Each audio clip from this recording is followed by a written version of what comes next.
আপনার কাছে যদি এরকম মাত্র কয়েকটা ছবি থাকে তাহলে আপনি নিজে তৈরি করে ফেলতে পারবেন এরকম একটা 3D ভিডিও, যেগুলো কিনা অনেক ইউটিউবার ইউজ করে থাকে। তো প্রথমে আমরা ব্যবহার করব পিক্সেল ল্যাব অ্যাপ, যেটা কিনা অ্যাপ স্টোরে অ্যাভেলেবেল, আপনারা ফ্রিতে পেয়ে যাবেন। আপনারা চাইলে আমার এই ভিডিও ডিসক্রিপশন বক্স থেকে ডাউনলোড করে নিতে পারেন। তাই ভিডিওটা না টেনে পুরো ভিডিওটা দেখতে থাকুন, স্টেপ বাই স্টেপ আমি দেখিয়ে দেব। পিক্সেল ল্যাব অ্যাপটি ওপেন করে ফেলবেন। ওপেন করা হয়ে গেলে উপরে থ্রি ডট আইকনে ক্লিক করবেন। এখান থেকে ইমেজ সাইজটি ক্লিক করে দেবেন। ক্লিক করার পরে আপনারা এখান থেকে ইউটিউব থাম্বনেলটি নিয়ে নেবেন। এখান থেকে টেক্সটটা আপনারা ডিলিট করে দেবেন। তারপর প্লাস আইকনে ক্লিক করবেন। প্লাস আইকনে ক্লিক করে আপনারা ফ্রম গ্যালারি থেকে আপনাদের যে কোনো একটা ছবি নিয়ে নেবেন।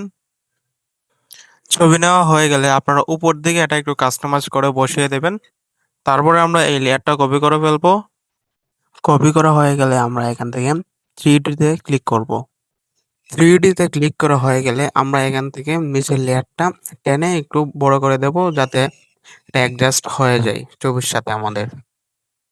তারপরে আপনারা এটা আগের মতো আবার কপি করে নেবেন। কপি করার পরে 3D তে ক্লিক করে এটা আপনারা কমিয়ে নেবেন। কমিয়ে অ্যাডজাস্ট করে নেবেন। অ্যাডজাস্ট করা হয়ে গেলে আমরা এখন যে পিছনের দেওয়ালটা আছে সেই দেওয়ালের কালারটা আমরা অ্যাডজাস্টমেন্ট করে নেব, কমিয়ে বাড়িয়ে যেরকম ভালো হয় সেরকম করে করে নেব।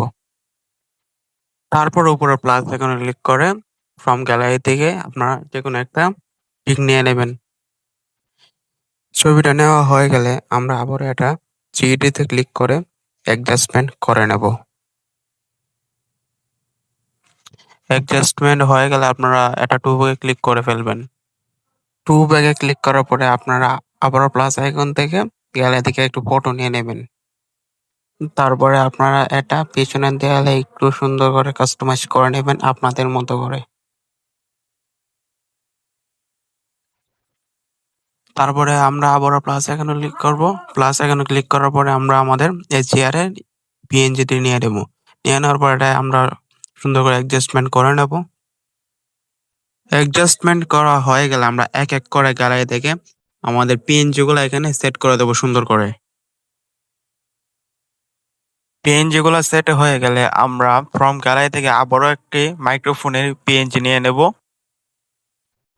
এখানে পিএনজিটা একটু কালার অ্যাডজাস্টমেন্ট করে নেব। তারপর আমরা এই পিকটা আলট্রাতে সেভ করে ফেলবো। সেভ করা হয়ে গেলে আমরা এখন চলে আসবো ক্যাপকাটে। ক্যাপকাটে আসার পর আমরা এখান থেকে আমাদের ছবিটা ইম্পোর্ট করে দেব। ইম্পোর্ট করা হয়ে গেলে আমরা এখান থেকে টেনে একটু 10 থেকে 15 সেকেন্ডের মতো রেখে দেবো।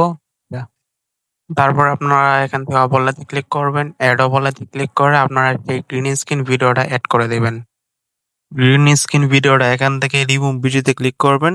তারপর ক্রোমাকিতে ক্লিক করে সেটা আপনারা অ্যাডজাস্টমেন্ট করে নেবেন। উপরের যে লেয়ারটা এটা আপনারা একটু বাড়িয়ে দিতে পারেন, 82 দিয়ে দিবেন। রিমুভ হয়ে গেলে এটা আপনারা একটু ছোট করে আপনাদের ক্যারেক্টার অনুযায়ী আপনারা মুখের বরাবর এটা একটু বসিয়ে দেবেন, একটু কাস্টমাইজ করে নেবেন আপনারা। আমি আমার মতো করে নিচ্ছি, আপনারা আপনাদের মতো করে নেবেন। অ্যাডজাস্টমেন্ট করা দেওয়ার পরে আপনারা লেয়ারের যে বাকি অংশটা আছে সেই অংশটা আপনারা কাট করে ডিলিট করে ফেলবেন। তারপর আপনারা এই ভিডিওটা সেভ করে ফেলবেন। ভিডিও দেখে যদি আপনাদের একটু ভালো লেগে থাকে তাহলে প্লিজ ভিডিওটাতে একটা লাইক করে দিবেন। চ্যানেলে নতুন হয় তাহলে চ্যানেলে সাবস্ক্রাইব করে দেবেন। আর অলরেডি যদি সাবস্ক্রাইব করে থাকেন তাহলে থ্যাংক ইউ সো মাচ। দেখা হবে পরবর্তী কোনো নতুন ভিডিওতে। সেই পর্যন্ত ভালো থাকবেন। আল্লাহ হাফেজ।